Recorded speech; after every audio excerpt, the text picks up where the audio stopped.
So it's finally here. First pay-per-view card of 2025, UFC 311. These are the official predictions and breakdowns. Hey, what's happening, guys? It's your boy JJM back again with another video. Just wrapped up Vegas 101, ended at 50%, 7-7. I'm gonna take it on the chin. It is what it is. It was a weird card where I believe almost every predictor ended 7-7. So, at the end of the day, I digress, So I'm not going to stress on that. It has passed. It is done and dusted. Let's move forward. First pay-per-view of 2025. And guys, it's a banging one. Very, very entertaining fights, great matchups, and a lot to lose on the line. So without further ado, let's get into the picks for UFC 311. First fight on the card, we have Tair Ulanbekov versus Clayton Carpenter. I'm picking Tair Ulanbekov to beat Carpenter. This was a tough fight for me because I picked Clayton Carpenter last time out and he got a submission, but this time they're just giving him a virtual killer in the division. Tair Ulanbekov is a menace wrestler with good submission skills and decent striking. Training with Khabib, I believe it's like 3 of them from the camp fighting on this card, including Islam Makhachev. And I do think that Tair is better on the ground and he's going to give Clayton Carpenter a lot of problems. So for that, I'm picking Tair Ulanbekov. I'll say he gets it done by decision. Odds for the fight, minus 298 favorite for Tair Ulanbekov, plus 240 underdog for Clayton Carpenter. I mean, we know what we get with Carpenter, man. Good striking, good wrestling, and he is a menace on the ground in terms of submission skills in his own right. But I just don't think that he's going to get past Tair Ulanbekov. Ulanbekov is a monster, so give me Ulanbekov and give me by decision. Next fight on the card, we have Ricky Turcios versus Bernardo Sopai. I'm picking Bernardo Sopai to KO Ricky Turcios. Turcios is coming off of a submission loss against Rahul Rosas. Sopai got brutally chinned by Vinicius Oliveira in a fight that he was winning. And he showed a lot of promise, man. Good striking, good wrestling, good submission skills. This guy is all around, a great fighter. I think he's going to bully Turcios. Turcios, we know what we get with him. On the ground, he'll sub you. He's a very good BJJ specialist. On the feet, he's herky-jerky and he does not have power. And I think that's where Sopai is going to basically take over, busting him up, taking him down. The wrestling is way better from Sopai. And I say Sopai is going to either get a ground and pound TKO or a stand-in TKO or a clean-cut flatline. Looking at odds for the fight, Sopai minus 298, Turcios plus 240. Give me Bernardo Sopai and give me by KO. Next fight on the card, we have Rinya Nakamura versus Muin Gafurov. I'm picking Rinya Nakamura to beat Muin Gafurov. Gafurov, his striking is subpar, wrestling is subpar, submission non-existent. Rinya Nakamura needs to slip on a banana peel to lose this fight. I mean, let me not say that, because at the end of the day, guys, it is UFC. All fights are 50-50. That's my saying. That's the way I think. But yeah, I think Rinya Nakamura is going to beat Muin Gafurov. On the feet, he's the better striker of the two with power. In terms of wrestling, he's definitely the better of the two. Submission game, way better than Muin Gafurov. He can even get it done by sub or KO. He can get a finish. I can see it. But all in all, it all depends on which Rinya or which version of Rinya Nakamura we get. And, I'm not going to risk it, so I'm going to call decision. If he gets a finish, then, hoorah, he gets it. But the pick is Rinya Nakamura, and I'm going to call by decision. Odds for the fight, Rinya Nakamura minus 395 favorite, with Muin Gafurov being a plus 310 underdog. Give me Rinya Nakamura, and I say he gets it done by decision. Next fight on the card, ladies going at it. We have Caral Hossa versus Eileen Perez. I'm picking Eileen Perez to beat Caral Hossa. And she's an underdog, which is surprising. Caral Hossa is a good fighter, right? She's solid. Good striking, good wrestling, good submission threats, right? Well, not so much the submissions. I mean, she's decent. She can snatch one or two subs. She's Brazilian. Come on. We always have to think that a Brazilian fighter is good at BJJ, right? Because most of them, if not all of them, are.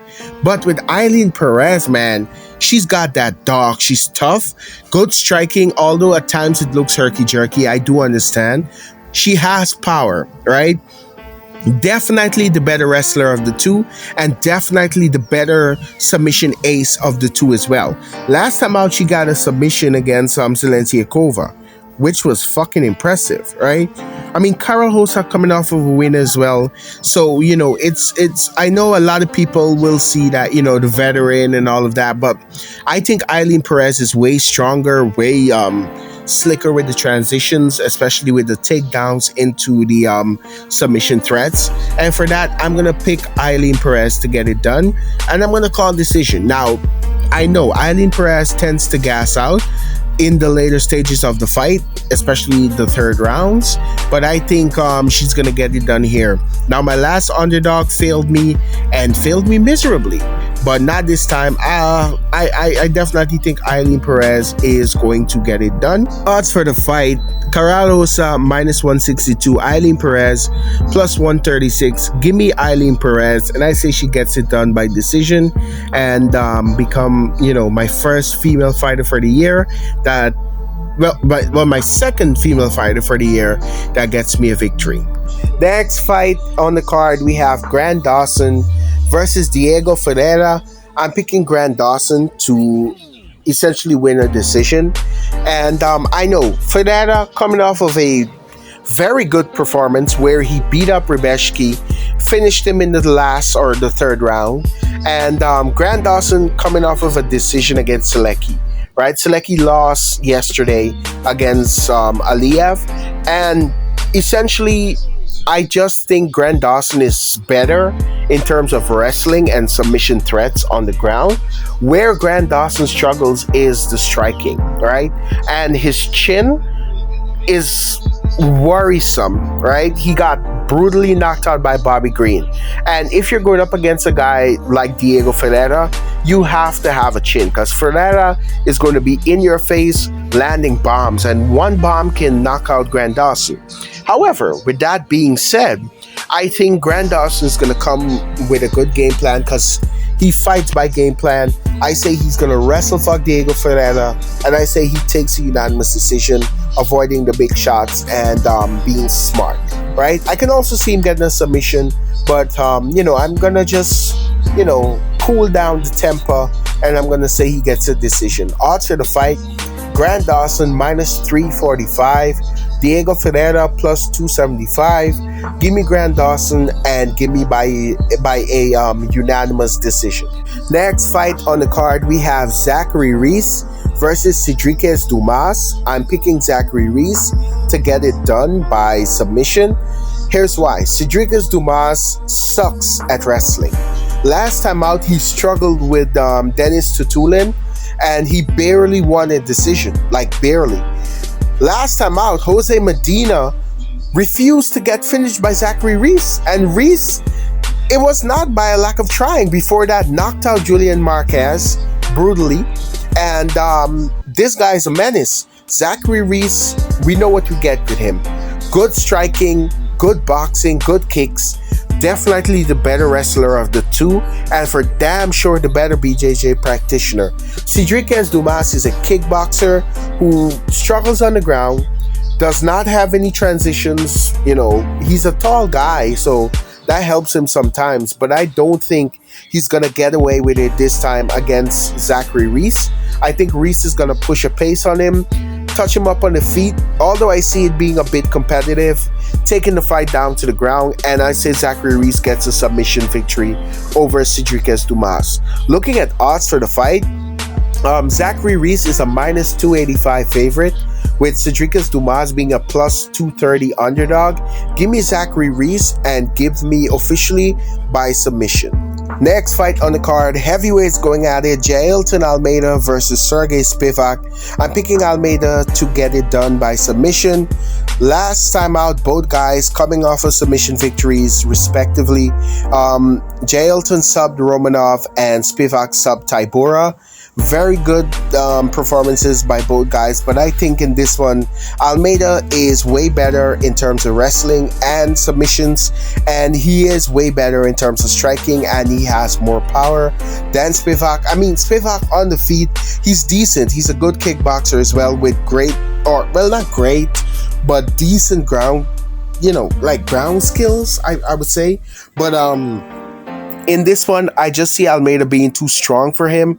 Bullying wrestling pressure, controlling him in the clinch and in the wrestling exchanges, and locking up a submission to cruise to victory. Odds for the fight, Jailton Almeida is a heavy favorite, -400 to Spivak's +310.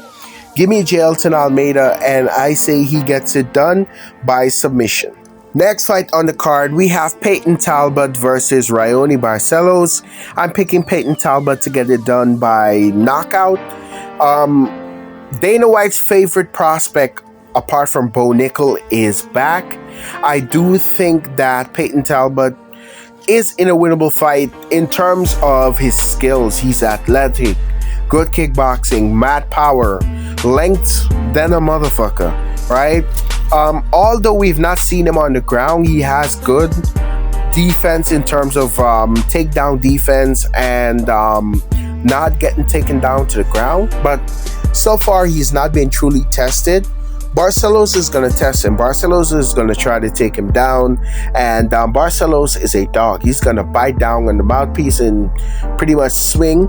Decent on the feet, Barcelos, good, decent wrestling. And he can snatch a sub or two. But all in all, I think Peyton Talbot is going to be too much for him. And I see him landing a fucking Hail Mary on the chin and knocking out Barcelos. Odds to the fight, Peyton Talbot -1100, with Barcelos being +700 underdog. Give me Peyton Talbot and give me by knockout. Next fight on the card, we have Bogdan Gushkov versus Billy Elikana. Now I know what some of you are thinking, what the fuck? That says Johnny Walker. Yes, Johnny Walker withdrew.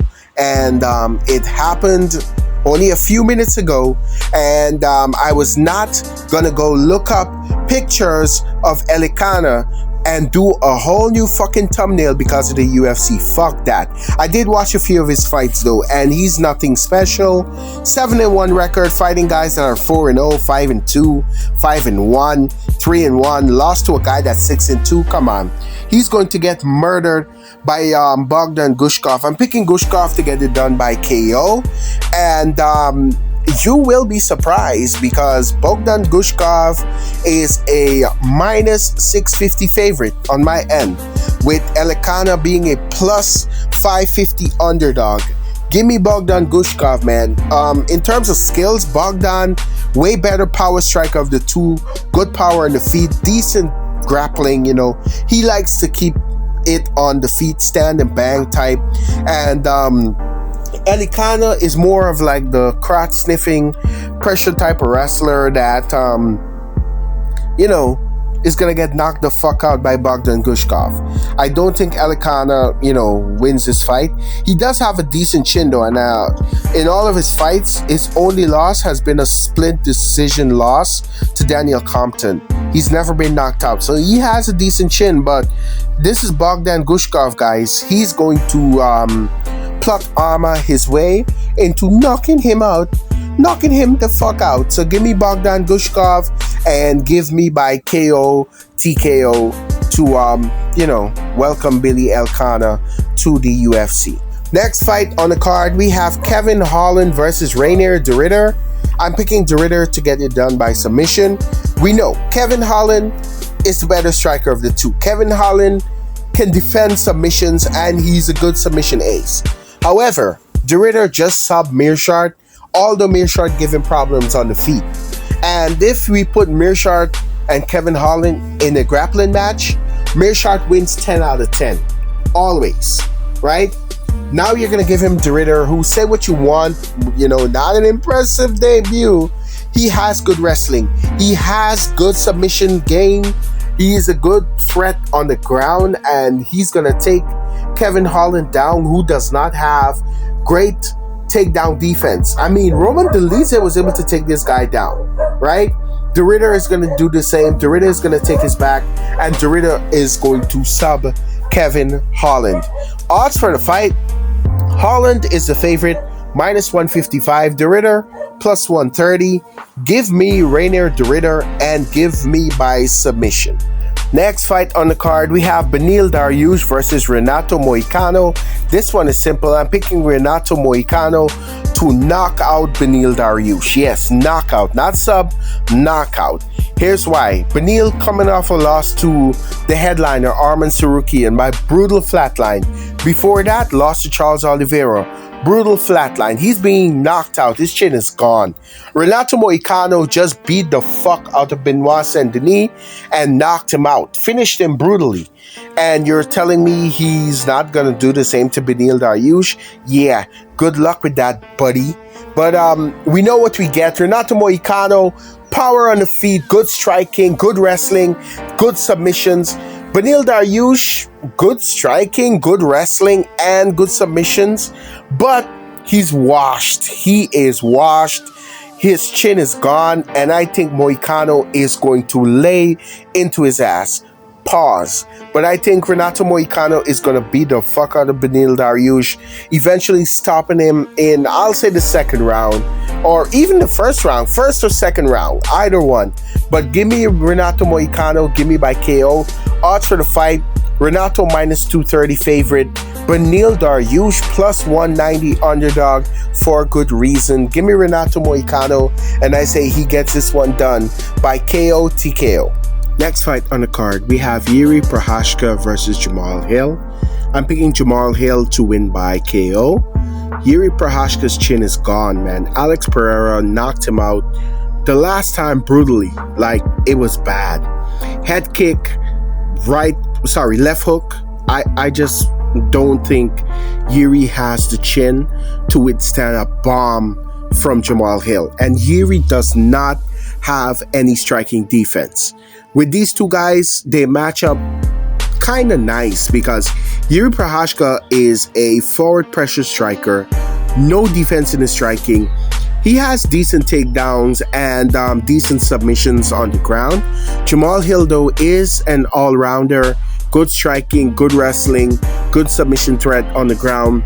But I just think Jiri's chin is going to be the deciding factor, and Jiri will not withstand a blow from Jamal Hill. So I'm picking Jamal Hill by KO. He is the underdog at plus 110, with Jiri Prochazka being the favorite at minus 130.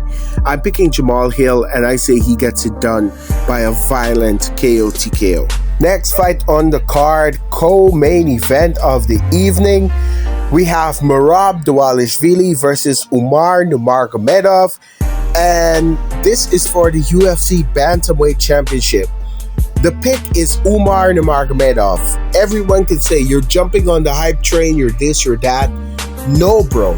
Merab has out-cardio everyone he has faced. He has wrestle-fucked them to a decision over and over again, right? Even Sean O'Malley, I picked Merab, pardon me. I picked Merab to beat Sean O'Malley, and he did. Right? A lot of people tends to forget about that. I picked Merab to win the belt. However, he's now up against not only a wrestler that can stop his takedowns, a wrestler that is strong like Merab and has good cardio, but he has a Dagestani menace who is fond of striking, who is a way better striker than Sean O'Malley, right? And he's going to mix the takedowns in with the striking. Umar is a problem for Merab. And Merab, say what you want, he does not have a good chin, bro, right? If O'Malley landed clean on this guy, he would have put him out. And that was one of my talking points in terms of things bad with Merab. but I do not think he's beating Umar, especially with Khabib being in the corner of both Umar and Islam. Nah, I don't see this happening. I don't see Merab defending the belt against Umar. Umar is going to.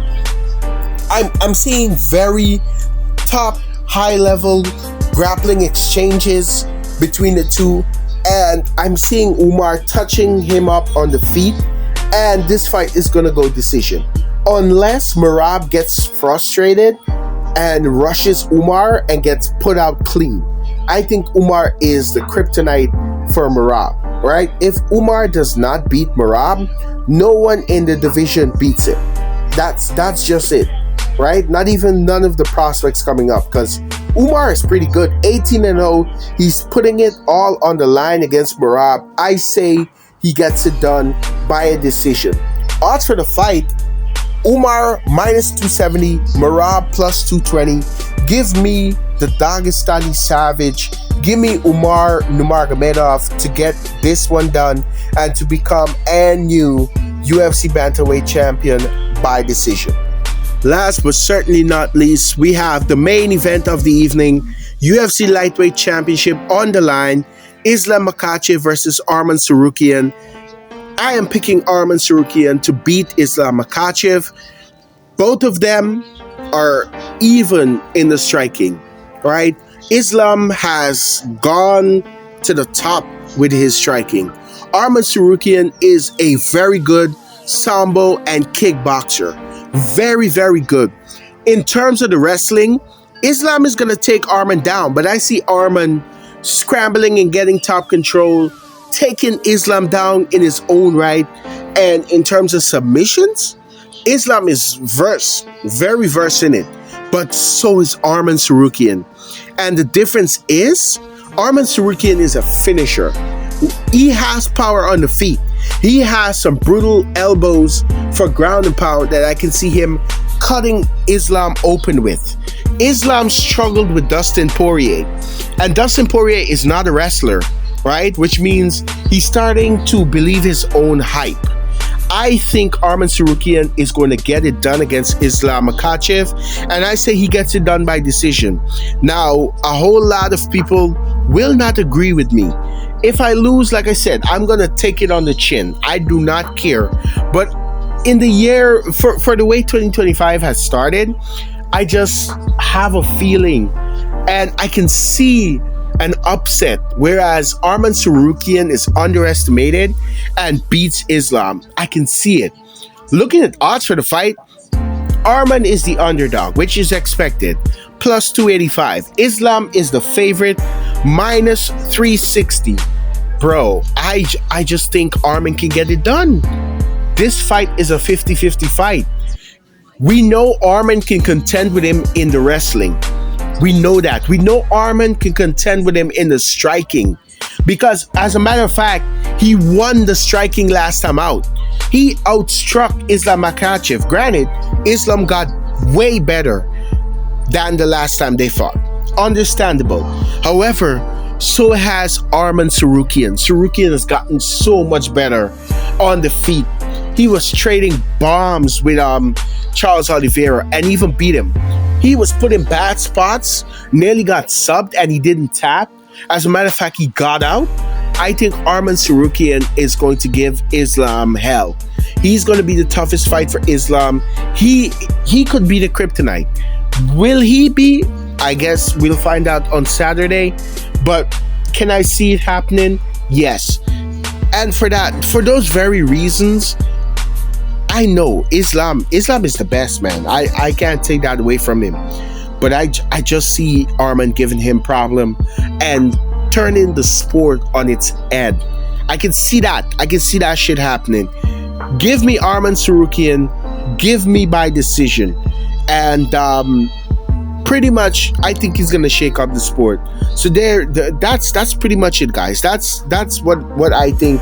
Give me Arman, and I say he shocks the world. Well, there you have it, guys. Those are my official picks for UFC 311. Let me know what you guys think about the picks in the comment section down below.